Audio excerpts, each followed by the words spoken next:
Assalamualaikum warahmatullahi wabarakatuh. Bapak, Ibu, dan saudara-saudara yang saya hormati. 7 bulan sudah kita bersama-sama menghadapi pandemi ini. Saya paham masih banyak tantangan, namun tidak sedikit yang telah kita kerjakan. Singkatnya, strategi pemerintah sejak awal adalah mencari titik keseimbangan. Sekali lagi, mencari titik keseimbangan.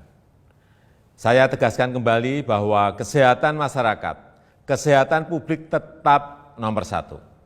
Tetap yang harus diutamakan. Inilah prioritas, tetapi memprioritaskan kesehatan bukan berarti mengorbankan ekonomi.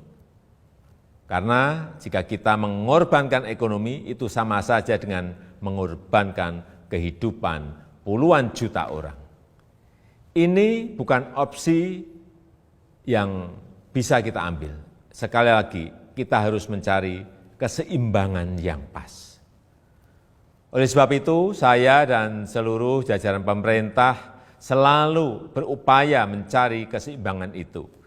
Tidak perlu sok-sokan akan melockdown provinsi, melockdown kota, atau melockdown kabupaten. Karena akan mengorbankan kehidupan masyarakat. Tapi kita tetap serius mencegah penyebaran wabah supaya tidak meluas. Hasilnya bagaimana? Ini yang terpenting. Mari kita menilai berdasarkan fakta dan data dan bukan berdasarkan kira-kira. Saya bisa mengatakan penanganan COVID-19 di Indonesia tidak buruk, bahkan cukup baik. Maka saya hanya bicara fakta. Dalam jumlah kasus dan jumlah kematian, Indonesia jauh lebih baik ketimbang negara-negara lain dengan jumlah penduduk yang besar. Sebaiknya kalau membandingkan, ya seperti itu. Kalau Indonesia dibandingkan dengan negara-negara kecil yang penduduknya sedikit, tentu perbandingan seperti itu tidak bisa menggambarkan keadaan yang sebenarnya.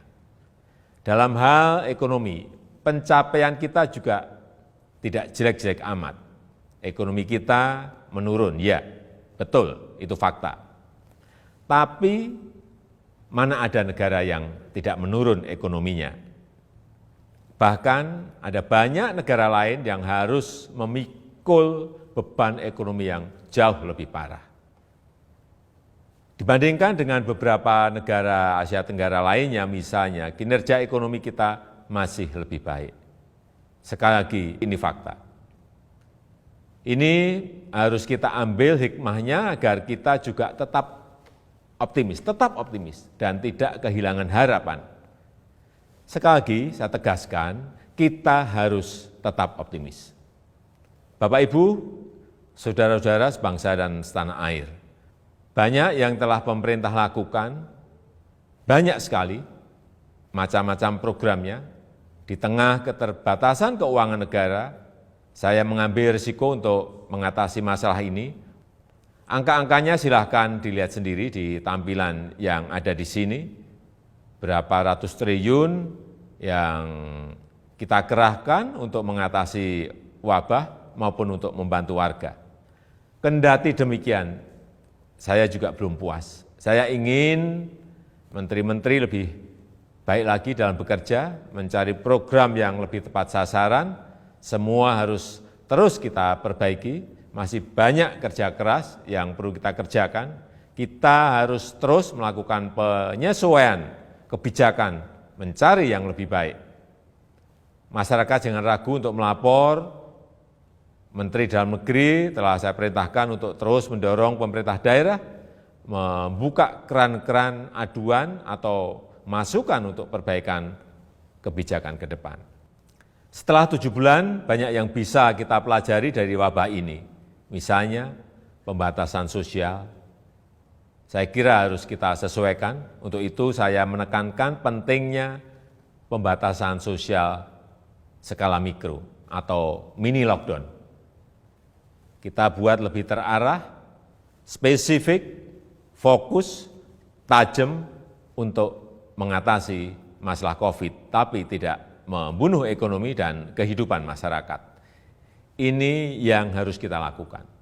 Penyesuaian kebijakan itu jangan dianggap pemerintah mencela-mencela. COVID ini masalah baru. Seluruh dunia juga sama, belum ada negara yang berani mengklaim sudah menemukan solusi yang terbaik. Tiap negara juga berbeda-beda masalahnya, berbeda cara dalam menanganinya. Jadi kita pun harus terus menyesuaikan diri, mencari cara terbaik yang paling cocok dengan situasi kita. Sekali lagi, pencapaian kita sejauh ini tidak buruk. Angka-angkanya jelas, tapi jangan membuat kita terlena. Kita harus waspada, kita harus tetap bekerja keras. Wabah ini jangan diremehkan, ini realita. Tapi jangan membuat kita pesimistis. 7 bulan ini Indonesia membuktikan mampu mengatasi masalah.